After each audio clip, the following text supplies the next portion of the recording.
محمد رسول الله محمد رسول الله أرجو رضاك يا أنت الرحيم يا هبني عطاك يا أنت الكريم منك العطاء يا أنت العظيم يا فيك الرجاء يا أنت الحليم.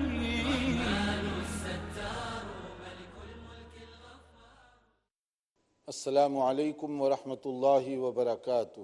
الحمد للہ رب العالمین والصلاة والسلام علی رسولہ الکریم وعلی آلہ وصحبہ اجمعین ومن تبعہ بإحسان الی یوم الدین. اما بعد. محترم بھائیوں اور بہنوں، حدیث کی مشہور کتاب ریاض الصالحین لیے آپ کی خدمت میں حاضر ہیں. اس کتاب کے مختلف ابواب کا تفصیلی مطالعہ اور اس کا نچوڑ اور خلاصہ آپ کی خدمت میں پیش کیا جا رہا ہے. ریاض الصالحین حدیث کا ایک ایسا مجموعہ ہے جو امام نووی رحمۃ اللہ علیہ نے بڑی عرق ریزی کے ساتھ حدیث کی مختلف کتابوں سے سلیکٹ کر کے اس کو جمع کیا ہے، اور ہر باب کے تحت وہ کوشش کرتے ہیں کہ متعلقہ قرآن مجید کی آیات اور پھر احادیث ذکر کی جائیں. یہ ایک گراں قدر تحفہ ہے تمام علماء کے لیے، خطباء مساجد کے لیے، ائمہ کرام کے لیے اور ہر بھائی اور بہن کے لیے، کہ اس کے ذریعے سے وہ اپنی زندگیوں کو منور کر سکتا ہے. لہٰذا پڑھیے قرآن مجید، سمجھیے سنت رسول صلی اللہ علیہ وسلم اور اس کے تقاضوں پر پورا اترنے کی کوشش کیجیے. اس سے پہلے ہم نے مختلف ابواب کا تفصیل سے ذکر کیا. اب ہمارے سامنے جو اس وقت باب ہے وہ ہے تکبر اور گھمنڈ اور اس کے کیا نقصانات ہیں اور اس کا اسلام میں کیا مقام ہے. تحریم الکبر، کہ اللہ تعالیٰ نے اس کو حرام قرار دیا ہے. اس کی حرمت ہے کہ آدمی کے اندر خود پسندی آ جائے. عجب یعنی اپنے آپ کو بہت کچھ سمجھنا، یہ اللہ کو ناپسند ہے. تکبر یہ اللہ کو ناپسند ہے. شیطان اسی گھمنڈ اور تکبر کی وجہ سے ذلیل ہوا. اللہ تعالیٰ کی جو اس کو مقام حاصل تھا اس سے دھتکار دیا گیا جب اس نے کہا تھا انا خیر منہ خلقتنی من نار وخلقتہ من طین، کہ میں انسان سے بہتر ہوں کیونکہ مجھے آگ سے تو نے بنایا ہے اور انسان کو مٹی سے بنایا ہے. میں اعلیٰ ہوں، وہ ادنا ہے. گھمنڈ، تکبر، اور وہ بھی اللہ کے مقابلے میں ذلیل و خوار ہوا. دربار الہی سے ران دیا گیا اس کو. اگر کوئی آدمی پھر شیطانی صفت کو اپنے اندر پیدا کرے تو اس کا مطلب یہ ہوا کہ جس چیز سے منع کیا گیا اس کو ہم اختیار کرنا چاہتے ہیں. قرآن کریم میں جیسے مختلف جگہوں پر اس کے خلاف حکم دیا گیا، یعنی تکبر مت اختیار کرو. تواضع، انکساری، عاجزی، یہ صفت ہونی چاہیے مومن کے اندر. ولا تمشی فی الارض مرحا، کہ تم زمین میں اترا کر مت چلو. اکڑ کر کیا کر لو گے؟ کیا تم پہاڑوں کی بلندی کو پہنچ سکتے ہو؟ کیا تم زمین کو پھاڑ ڈالو گے؟ یہ کیا کر لو گے تم؟ کیا ہے تمہاری حیثیت جو اس طرح سے تکبر کر رہے ہو؟ اگر آدمی تکبر کرنا چاہے تو کس چیز پر کرے؟ ذرا سوچے. دولت پر، اپنی فٹنس پر، صحت اور تندرستی پر، یا شہرت پر، یا گھریلو زندگی پر؟ کس چیز پر فخر کرے؟ کیونکہ یہ سب تو دیا ہوا اللہ کا ہے. آپ کا کیا ہے اس میں؟ اللہ تعالیٰ جس کو چاہے صحت مند بنا دے اور جس کو چاہے بیمار کر دے. یا اگر کوئی آدمی دولت پر فخر کرے تو دنیا میں سب کا تجربہ ہے کہ دولت کیا ہے؟ ڈھلتی چھاؤں کی طرح ہے. آج کا امیر کل کا غریب بھی ہو سکتا ہے، کل کا غریب آج کا امیر بھی ہو سکتا ہے. دونوں نمونے سامنے موجود ہیں. کچھ لوگ ایسے بھی ہیں ایک زمانے میں جن کے پاس پبلک ٹرانسپورٹ بس میں بیٹھنے کا کرایہ نہیں ہوتا تھا، اور اللہ تعالیٰ نے پھر فضل و کرم کیا، ان کی اپنی کئی ذاتی گاڑیاں ہیں. دونوں حالات ان کی زندگی میں آئے. اسی طرح سے کچھ ایسے لوگ بھی تھے جو بچپن میں گھر سے نکلتے نوکر ساتھ ہوتا، سواری کا انتظام ہوتا ان کے لیے، مگر حالات ایسے بدلے وہ خود کسی کی نوکری اب کر رہے ہیں. امیر غریب بھی ہوا اور غریب امیر بھی ہوا. تو اس کا معنی یہ ہوا کہ دولت یہ اللہ کی دی ہوئی ہے، جب چاہے دے دے اور جب چاہے اس سے محروم کر دے، چھین لے اس کو. اس پر فخر کرے گا وہ آدمی تو نادان ہوگا. یہ تو آپ کی نہیں ہے، آپ کو دی گئی. اور آپ سے لی بھی جا سکتی ہے۔ اور اسی طرح سے اگر کوئی آدمی اپنی شہرت پر اگر غرور کرنا چاہے تو کیا یہ بات صحیح ہوگی؟ کتنے بڑے بڑے لوگ ہیں جو حالات بدلتے ہیں جیل کے کٹہرے میں پہنچ جاتے ہیں، کوٹریوں میں اپنا ٹائم گزارتے ہیں، جیل کے قید خانے میں، کل کے باعزت کس طریقے سے ذلیل کر دیے۔ عہدہ، پوسٹ، پوزیشن، کتنے ایسے سربراہان مملکت ہیں، کوئی صدر ہے، کوئی پرائم منسٹر ہے، کیا ہوا؟ کسی کو سولی پر لٹکا دیا گیا، کسی کو گولیوں سے بھون دیا گیا، حالانکہ وہ جب چلتے آگے پیچھے کیمرہ اور نہ جانے کیا کیا لوگ ہوتے، مگر ان کو انہی کے ملک میں پھانسی کے تختے پر لٹکا دیا گیا۔ اگر کوئی آدمی اس عہدے کو دیکھ کر تکبر کرنا چاہے تو کیا وہ درست ہوگا؟ تو اس لیے آدمی کو چاہیے کہ ان نعمتوں کے بارے میں یہ یقین رکھے کہ یہ اللہ کی دی ہوئی ہیں، میرے لیے ضروری ہے کہ میں ان کا صحیح استعمال کروں اور اللہ کا شکر کروں۔ تکبر اگر آ گیا تو تکبر بہت ساری خرابیوں کی جڑ ہے، بہت سی مصیبتیں اس کی وجہ سے پیدا ہوں گی۔ نبی کریم صلی اللہ علیہ وسلم نے ارشاد فرمایا، صحیح مسلم کی حدیث ہے، لا يدخل الجنت من كان في قلبه مثقال ذرة من کبر، کہ کوئی آدمی جس کے دل میں ذرہ برابر تکبر آ گیا جنت سے محروم کر دیا گیا، یعنی متکبر جنت میں نہیں جائے گا۔ تکبر ایسی صفت ہے جو اللہ کو سخت ناپسند ہے، اور تکبر کے جو مختلف نقصانات ہیں ان میں سے ایک نقصان یہ بھی ہے کہ آدمی حق کو قبول نہیں کرتا، حق کے خلاف ڈٹا ہوا ہے، حق کے خلاف، حق کے لیے نہیں ڈٹا ہوا، کیونکہ وہ تکبر میں مبتلا ہو گیا۔ الکبر بطر الحق وغمت الناس، صحیح مسلم میں، کہ تکبر کی ایک علامت یہ ہے کہ آپ حق کا انکار کر دیں، لوگوں کے حقوق دبائیں اور ان کے ساتھ آنکھ مچولی کا معاملہ کریں، یہ تکبر کی ایک علامت ہے۔ وہ تو عام آدمی ہے، کیا کر لے گا، وہ چھوڑو جانے دو، حالانکہ اس کا حق ہے، مگر عام آدمی ہے، آپ دینا نہیں چاہتے، اس کا حق چھینے ہوئے ہیں، کیونکہ آپ جانتے ہیں کہ شاید وہ کورٹ کچہری میں نہ جا سکے، کیا کر لے گا مجھے۔ یا اسی طریقے سے حق آپ کے سامنے ہے، کہنے والا عام سا مولوی ہے، کہنے والا عام سا آدمی ہے، کہتے ہیں کہ میں کیوں مانوں، یہ تو طالب علم ہے، یہ تو عام آدمی ہے، یہ مجھے دین سکھائے گا، یہ مجھے تبلیغ کرے گا۔ تکبر میں آ گیا۔ عقل مند آدمی وہ ہوتا ہے جو یہ دیکھتا ہے کہ مجھ سے کیا کہا جا رہا ہے، اس کو قبول کر لے گا۔ وہ کہنے والا چاہے عام ہو یا خاص ہو، بڑا ہو یا چھوٹا ہو، اگر بات درست ہوئی اس کو قبول کر لے گا، حق کے آگے جھک جائے گا وہ۔ یہ صحیح مومنانہ صفت ہے۔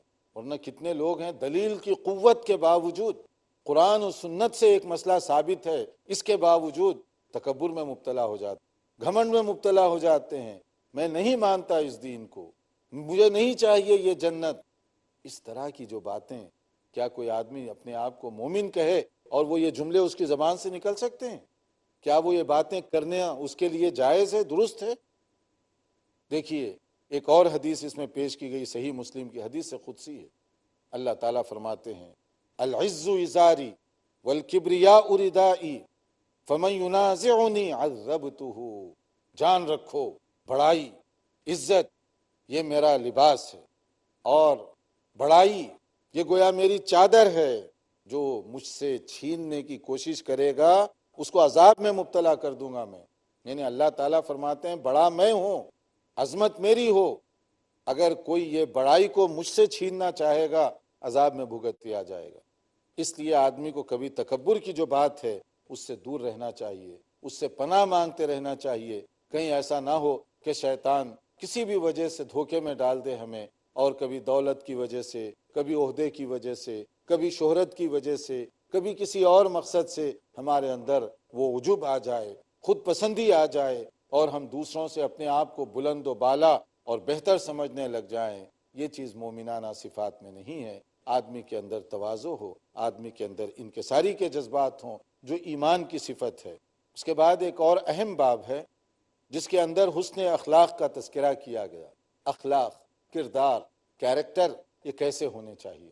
اسلام ایک ایسا دین ہے جو اخلاق کی بار بار تعلیم دیتا ہے، جو اچھی اور عمدہ سیرت کی تعلیم دے رہا ہے۔ تو ایک مومن کو چاہیے کہ اپنے اندر اچھے اخلاق پیدا کرے، بہتر سے بہتر سیرت کو اپنائے، ہر وہ چیز جو اچھے اخلاق کو کاٹنے والی ہو اس سے بچے۔ دیکھیے رسول اکرم صلی اللہ علیہ وسلم کی ذات گرامی کو قرآن مجید میں کس حیثیت سے پیش کیا گیا؟ اللہ تعالیٰ نے آپ کے اخلاق کی بلندی کی تعریف فرمائی اور کہا کہ وَإِنَّكَ لَعَلَىٰ خُلُقٍ عَظِيمٍ، کہ آپ بڑے اچھے اور عمدہ اخلاق کے مالک ہیں۔ یعنی اللہ تعالیٰ نے گویا شہادت دی نبی کریم صلی اللہ علیہ وسلم کے حسن اخلاق کی۔ ہم اس نبی کی امتی ہیں تو ہمارے اندر بھی اسی اخلاق اور کردار کی پختگی ہونی چاہیے۔ ہمارے اخلاق کی مہک اسلام کے تعارف کا ذریعہ بنے۔ میں سڑک پر چل رہا ہوں، ایک آدمی میرے اخلاق کی خوشبو محسوس کر کے میرے دین کو معلوم کرے۔ ایک کاروباری ہے مارکیٹ میں، اس کی دیانتداری اور اخلاق کو دیکھ کر لوگ پوچھیں کہ وہ کس دین کا ماننے والا ہے۔ کہیں میرا گھر ہو، میرے پڑوسی میرے حسن سلوک کو دیکھ کر میرے دین کو، میرے عقیدے کو جانچنے کی کوشش کریں، یعنی میرے اپنے اخلاق لوگوں کو میرے دین کی طرف لانے کا ذریعہ بنے۔ اور مومنانہ صفات میں کیا ہے؟ غصہ، بد اخلاقی، بدخوئی، ان چیزوں پر کنٹرول کرنا۔ مومن بندوں کی صفات میں اس کا تذکرہ کیا گیا، والکاظمین الغیظ والعافین عن الناس، کہ نیک بندے کیا ہوتے ہیں؟ غصے کو پی جانے والے ہوتے ہیں اور لوگوں سے عفو درگزر کا معاملہ کرتے ہیں۔ ناظرین دیکھتے رہیے ہمارا پروگرام، وقت ہوا ہے ایک مختصر بریک کا، انشاءاللہ حاضر ہوں گے بریک کے بعد۔ أنت الكريم ومنك العطاء يا ناظرین وقفے سے پہلے ہم بتا رہے تھے کہ حسن اخلاق کی بہت زیادہ اہمیت ہے۔ رسول اکرم صلی اللہ علیہ وسلم کی عمدہ اخلاق کے باعث تعریف کی گئی، اور مختلف لوگ جو آپ کی طرف کھنچ کھنچ کر آتے تھے آپ کے اخلاق کی وجہ سے آتے تھے۔ اور ایک مومن کے اندر بھی اچھے اخلاق ہونے چاہیے اور اس کے کردار کی مہک دین کے تعارف کا ذریعہ بننا چاہیے۔ ہر وہ چیز جو بد اخلاقی کی طرف لے جاتی ہو اس سے ایک مومن کو پرہیز کرنا چاہیے۔ نبی کریم صلی اللہ علیہ وسلم کی صفات جیسے صحیح بخاری اور مسلم کی حدیث سے کہا گیا، کان رسول اللہ صلی اللہ علیہ وسلم احسن الناس خلقا، نبی کریم صلی اللہ علیہ وسلم سب سے بہترین اور اعلیٰ اخلاق کے مالک۔ آخر آپ کے اخلاق تھے کہ نبوت سے پہلے مکے کے مشرکین آپ کے اخلاق کی تعریف کرتے تھے، آپ کو صادق انہوں نے کہا، آپ کو امین وہ کہتے تھے۔ آپ کے یہ اخلاق تھے، آپ کی یہ سیرت تھی، اور نبی کریم صلی اللہ علیہ وسلم نے ارشاد فرمایا، ان من خیارکم احسنکم اخلاقا، تم میں بہترین آدمی کون ہے؟ جس کی دولت زیادہ ہو؟ نہیں۔ جس کی شہرت زیادہ ہو؟ نہیں۔ جس کی پوزیشن بہت اونچی ہو؟ نہیں۔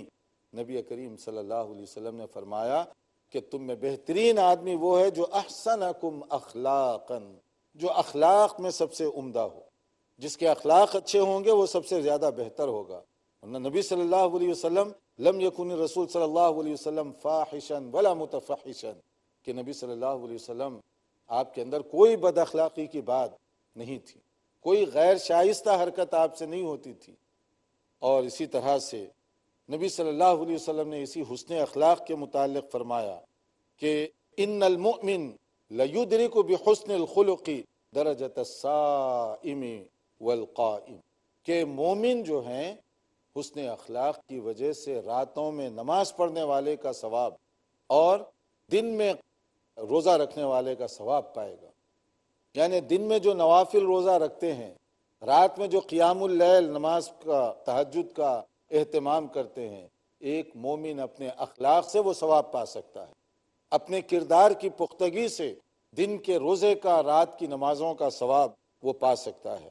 اسی طرح سے نبی کریم صلی اللہ علیہ وسلم نے ان لوگوں کو ناپسند فرمایا ہے جو گفتگو میں تکلف، تصنع کا راستہ اختیار کرتے ہیں، آرٹیفیشل انداز، فیک، بناوٹ، تکلف بھرے جملے، تکلف بھرا انداز، نبی کریم صلی اللہ علیہ وسلم اس کو پسند نہیں فرمایا کرتے تھے۔ اور اسی طرح سے بعض لوگ اٹھنے بیٹھنے میں بھی غیر ضروری تکلفات کرتے ہیں، یہ بھی ناپسندیدہ چیز ہے۔ نبی کریم صلی اللہ علیہ وسلم آپ کے اخلاق کچھ ایسے تھے کہ آنے والا جب آپ کے ساتھ ملاقات کرتا آپ کا گرویدہ ہو جاتا، آپ کی صحبت میں بیٹھتا، پھر وہاں سے اٹھنا پسند نہیں کرتا وہ، اور کچھ دیر کے لیے اپنے کام سے جانا پڑتا تو جتنی دیر کے لیے آپ سے غائب ہوتا وہ جدائی بہت شاخ گزرتی، اور آپ کا انداز ایسے کوئی آ کر مصافحہ کرتا اس وقت تک ہاتھ نہیں کھینچتے جب تک کہ وہ خود پیچھے نہ کر لے۔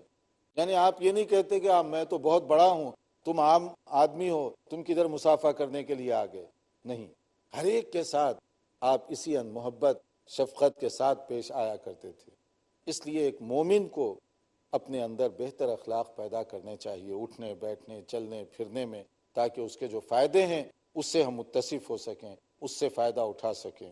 پھر ایک باب ہے نرمی اور عجز و انکساری اور بردباری۔ بردباری جو ہے الحلم، غصہ، اس کو پی جانا۔ کوئی آدمی آپ کے سامنے کوئی ایسا کام کر رہا ہے جو کسی وجہ سے آپ کو پسند نہ ہو، تو آپ کا ایکشن یا ری ایکشن وہ جائز حدود کے اندر ہونا چاہیے، اتنا آپ کے اندر حلم اور بردباری ہو۔ اور اسی طریقے سے آپ ایسے ہی نرمی کا معاملہ کریں۔ قرآن کریم میں اس سلسلے میں جو بات بتائی گئی، وَلَا تَسْتَوِي الْحَسَنَةُ وَلَا السَّيِّئَةُ، اچھی عادت اور بری عادت، نیکی اور برائی دونوں برابر نہیں ہو سکتے، دونوں کا انجام، دونوں کا رزلٹ الگ الگ ہوگا۔ اس لیے حکم کیا دیا گیا، ادفع باللتی ہی احسن، کہ تم بہتر طریقے کو اپناؤ، عمدہ اخلاق کو اپناؤ۔ تو پھر کیا ہوگا عمدہ اخلاق کی وجہ سے؟ اس کے لیے اللہ تعالیٰ کا وعدہ ہے، فَإِذَا الَّذِي بَيْنَكَ وَبَيْنَهُ عَدَاوَةٌ كَأَنَّهُ وَلِيٌّ حَمِيمٌ، کہ وہ آدمی جو تمہارا دشمن بنا ہوا ہے، تمہارے حسن اخلاق کی وجہ سے وہ تمہارا جگری دوست بن جائے گا۔ اخلاق، نرمی، بردباری، اس کی وجہ سے وہ تمہارا دوست بن جائے گا۔ حلم، بردباری کو اپناؤ، جیسے کہ خود نبی کریم صلی اللہ علیہ وسلم نے فرمایا ایک شخصیت کے بارے میں کہ تمہارے اندر دو بڑی عمدہ، کون سے دو عمدہ صفات جس کی نبی صلی اللہ علیہ وسلم نے ملنے والے سے تعریف کرتے ہوئے کہی، اِنَّکَ فِیکَ خَصْلَتَیْنِ یُحِبُّہُمَ اللہ، کہ وہ دو باتیں ایسی ہیں جس سے اللہ بھی محبت کرتا ہے، اللہ کو پسند ہے یہ دو باتیں، الحلم والانات۔ ایک تو ہے بردباری، کوئک ریئیکشن نہیں، اوور ٹیمپر نہیں، جھنجھلاہٹ اور غصے کا اظہار نہیں، تحمل مزاجی، کنٹرول کے ساتھ کوئی بات کرنا، کوئی ایکشن کرنا۔ اور دوسرا کیا ہے؟ سوچ سمجھ کر فیصلہ کرنا، جلد بازی میں نہیں۔ جیسے بعض لوگ ہوتا ہے نا، مسئلے کو سمجھتے نہیں، ایکشن کرنے کی کوشش کرتے ہیں، بات کو سمجھے بغیر اس پر ایکشن یا ری ایکشن کا اظہار کرتے ہیں۔ یہ مومنانہ عادت نہیں ہے۔ مومنانہ انداز یہ ہے کہ آپ کے اندر تحمل مزاجی ہو، اور پھر اس کے بعد آپ سوچ سمجھ کر جو بھی فیصلہ کریں وہ فیصلہ کریں۔ اور اسی طرح سے نرمی کو اللہ تعالیٰ پسند فرماتے ہیں، ان اللہ رفیق یحب الرفق فی الامر کلہ، کیا جیسے بخاری اور مسلم کی حدیث ہے کہ اللہ تعالیٰ خود نرمی کرنے والے ہیں، اور نرمی کرنے والوں کو اللہ تعالیٰ پسند فرماتے ہیں۔ یہ نہیں ہے کہ ہر وقت غیظ و غضب میں مبتلا ہیں اور مار دھاڑ کی بات کر رہے ہیں، نہیں، اللہ تعالیٰ جس چیز کو پسند فرماتے ہیں وہ نرمی کا اسلوب ہے۔ اسی طرح سے نبی کریم صلی اللہ علیہ وسلم نے ایک موقع پر ارشاد فرمایا، صحیح مسلم کی حدیث ہے کہ یعطی علی العنف ما لا یعطی علی ما سواہ۔ بعض لوگ سمجھتے ہیں کہ غصہ دکھا کر، سختی کر کے، ری ایکشن کا مظاہرہ کر کے بہت کچھ حاصل کریں گے۔ نبی صلی اللہ علیہ وسلم نے فرمایا کہ بعض لوگوں کو اللہ تعالیٰ نرمی کی وجہ سے وہ کچھ دے دیتا ہے جو سختی سے نہیں ملتا۔ تحمل مزاجی سے وہ ان کو حاصل ہوتا ہے، جو جلد بازی کریں یا اپنی قوت اور طاقت کا غلط استعمال کریں تو ان کو وہ نہیں ملتا۔ اور اس کی ہمیں بھی دعوت دی گئی اور ہمیں بھی اس کا سبق بتایا گیا کہ فَإِنَّمَا بُعِثْتُم مُيَسِّرِينَ، کہ تم کو اللہ تعالیٰ نے آسانی اور سہولت پیدا کرنے والا بنا کر بھیجا ہے۔ وَلَمْ تُبْعَثُوا مُعَسِّرِينَ، کہ تم جو ہے خواہ مخواہ تنگیاں مت کرو، سختی مت کیا کرو۔ جیسے صحیح بخاری کی حدیث ہے، نبی صلی اللہ علیہ وسلم نے مزید ارشاد فرمایا، یسروا ولا تعسروا، کہ آسانی کا معاملہ کرو، نرمی کا معاملہ کرو، اور سختی مت کیا کرو۔ بعض لوگ تو دین میں بھی اپنی طرف سے سختی کرنا شروع کرتے ہیں، جو مسئلہ جس لیول کا ہے اس سے زیادہ بنانے کی کوشش کرتے ہیں، جو بات جس انداز کی ہے اس سے زیادہ سخت اسلوب میں پیش کرنا چاہتے ہیں۔ یہ درست نہیں ہے۔ آپ کو کوئی چیز پسند نہیں، آپ چاہتے ہیں کہ ساری دنیا اس سے نفرت کرنے لگ جائے، اور آپ کو کوئی بات پسند ہے تو آپ نے فیصلہ کیا کہ ساری دنیا کو یہی کرنا چاہیے۔ نہیں، ایسے نہیں۔ دین کے اندر نرمی کا پہلو رکھا گیا، دین میں غیر ضروری سختی نہیں ہے، ہاں جہاں سختی کی گئی وہیں پر اور اتنی اور اسی طرح کی سختی کی اجازت ہے۔ جن چیزوں میں دین میں وسعت رکھی گئی ہے آپ کو سختی کرنے کی کوئی اجازت نہیں۔ مثلا ایمان کا مسئلہ ہے، اس میں کوئی نرمی نہیں ہوتی کہ آپ شرک کے ساتھ سمجھوتا کر لیں، شرک کے ساتھ کمپرومائز کریں، بدعت اور خرافات کے ساتھ کمپرومائز کریں، یہ نہیں ہو سکتا۔ لیکن بعض چیزیں ایسی ہیں جس کا تعلق عادات اور عرف عام کے ساتھ ہے، اس میں آپ غیر ضروری سختی پیدا کریں گے تو آپ گویا کہ دین سے آگے بڑھنا چاہتے ہیں، دین کے نام پر آپ کی یہ حرکت بے دینی کی ہوگی، یہ ناپسندیدہ ہے۔ اس لیے کہا گیا کہ آسانی پیدا کرو، سختی نہ کیا کرو، وبشروا ولا تنفروا، کہ تم لوگوں کو بشارت دینے والا بنو، خوشخبری سنانے والے بنو، متنفر مت کرو لوگوں کو، دین سے دور بھگانے کا ذریعہ مت بنو، دین کے نام پر بے دینی نہ کیا کرو۔ اور اسی طرح سے رسول اکرم صلی اللہ علیہ وسلم نے تو یہاں تک حکم دیا، صحیح مسلم کی حدیث سے، دیکھیے کتنا پاکیزہ ہے ہمارا دین، ہر مسئلے میں اللہ تعالیٰ نرمی کو پسند فرماتے ہیں، حتیٰ کہ اگر اپنی ضرورت کے لیے جانور ذبح کرنا ہو تو وہاں پر بھی نرمی کا معاملہ کرنا چاہیے، چونکہ جانور کو ذبح کرنا ہے لہٰذا گراؤ پٹخ دو، جیسے چاہے اس کو ذبح کر دو، اس کی اجازت نہیں دی گئی شرعاً۔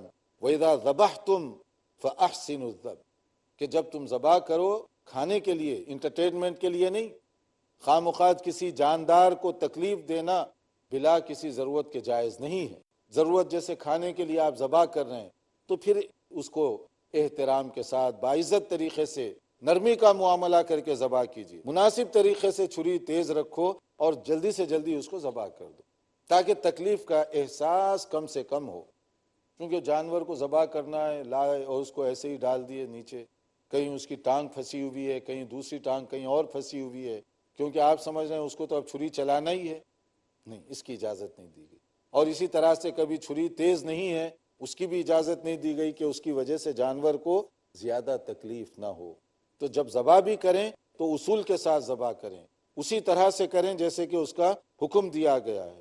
اور نبی کریم صلی اللہ علیہ وسلم سختی کو پسند نہیں فرماتے تھے، بلکہ حضرت عائشہ رضی اللہ تعالیٰ عنہ ام المؤمنین بیان فرماتی ہیں، ما خیر رسول اللہ صلی اللہ علیہ وسلم بین امرین قط الا اخذ ایسرہما ما لم یکن اثما، کہ نبی کریم صلی اللہ علیہ وسلم کو کبھی دو آپشن دیے جاتے، دو کاموں کا اختیار دیا جاتا تو صحیح بخاری اور صحیح مسلم کی حدیث ہے، اس میں کیا فیصلہ کرتے آپ؟ جو سب سے آسان ہے وہ استعمال کرتے تھے، جب تک کوئی اسلامی شریعت کے خلاف نہ ہو، یعنی سختی کا حکم نہیں لیتے، نرمی کا معاملہ کرتے، آسانی کا حکم اختیار کرتے تاکہ لوگوں کے لیے زیادہ سے زیادہ سہولت اور آرام ہو سکے۔ تمام چیزوں کا خلاصہ یہ ہے کہ آدمی کے اندر حلم، بردباری ہونی چاہیے، نرمی کی صفت ہونی چاہیے، دوسروں کے ساتھ حسن سلوک کا معاملہ ہونا چاہیے۔ اللہ سمجھنے اور عمل کرنے کی توفیق عطا فرمائے۔ والسلام علیکم ورحمۃ اللہ وبرکاتہ۔ هذا القرآن يوحدنا لطريق الخير يوجهنا، الله تعالى أنزله ورسول الله معلمنا، ورسول الله معلمنا. هذا القرآن يوحدنا لطريق الخير يوجهنا، الله تعالى أنزله ورسول الله معلمنا، ورسول الله